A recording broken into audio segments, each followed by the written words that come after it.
আজকে 14ই ফেব্রুয়ারি সবার জন্য ভালোবাসা দিবস আর আমাদের মুসলমানদের জন্য শবে বরাত। শবে বরাতে রুটি হালুয়া খাবো না সেটা কি কখনো হয়? শবে বরাত কেটেছে দিন শ্বশুর বাড়ি আর অর্ধেক দিন বাবার বাড়ি। আসসালামু আলাইকুম, সবাই কেমন আছেন? আলহামদুলিল্লাহ আমরাও সবাই ভালো আছি। তো বিকাল বেলা হয়ে গেল, এখন আমরা শ্বশুর বাড়ি থেকে এখন বাবার বাড়ি চলে যাচ্ছি। আমার শ্বশুর বাড়ি বেশি দূর না আমার বাবার বাড়ি থেকে। আজকে আমরা নতুন পথ দিয়ে বাড়ি যাব। এর আগে আমি এই পথ দিয়ে কখনো যাই নাই। আমার মেয়েটাকে অবশেষে নামাইতে পারলাম কোল থেকে, হেঁটে হেঁটে এখন যাচ্ছে। বাবার বাড়ি আসার পর আম্মু এখন পিঠা বানাচ্ছে, রুটি পিঠা আমাদের জন্য গরম গরম। সকালবেলা একবার রুটি পিঠা বানাইছে, এখন আমাদের জন্য বানানো হচ্ছে।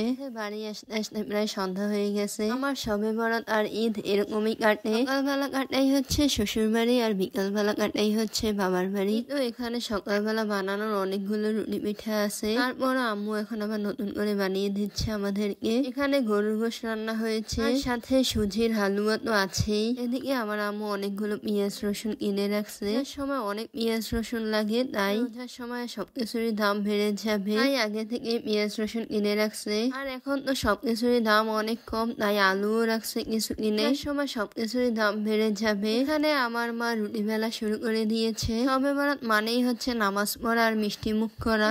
এখন অনেকেই রুটি পিঠা হালুয়া এসব বানাতে চায় না। এখন অনেকেই বলে এটা নাকি কুসংস্কার, কিন্তু আমার কাছে মনে হয় এগুলো খেলে কোনো পাপ হবে না। তাহলে দোষ কিসের? আগে নানি দাদিদের দেখতাম রুটি অনেকগুলো বানিয়ে সবাইকে দিত, সব ঘরে ঘরে বিলাই দিত। কখনো কখনো ভিক্ষুক আসলে তাদেরকেও দেওয়া হতো, কিন্তু এখনকার মানুষ তো এসব বানাতেই চায় না। তো আমার কাছে মনে হয় আগের দিনটাই অনেক সুন্দর ছিল। আমার ঘরে রুটি পিঠা আর হালুয়া বানাইতো, তবুও আমরা তাদের ঘরে খেতে যেতাম। এর মধ্যে এক ধরনের আনন্দ খুঁজে পেতাম। এখানে তো আম্মু রুটি পিঠাগুলো বানাচ্ছে, আর চাউলের গুঁড়ি দিয়ে রুটি পিঠা বানানো অনেক মজার হয়। আপনার কাছে কোনটা পছন্দ, চাউলের গুঁড়ির রুটি না আটার রুটি?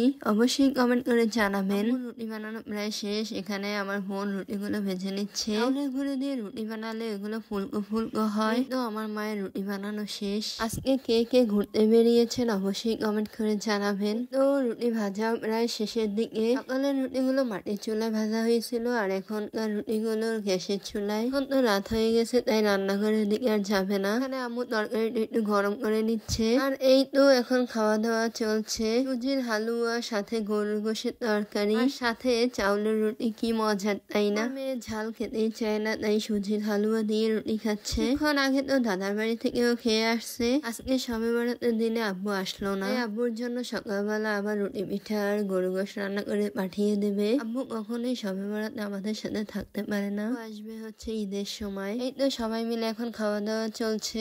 শবে বরাত কে কোথায় কাটালেন অবশ্যই কমেন্ট করে জানাবেন। আমার এই শবে বরাতের ছোট্ট ব্লগটা আপনাদের কাছে কেমন লাগলো অবশ্যই জানাবেন। সবাই ভালো থাকবেন, সুস্থ থাকবেন। আল্লাহ হাফেজ, ধন্যবাদ।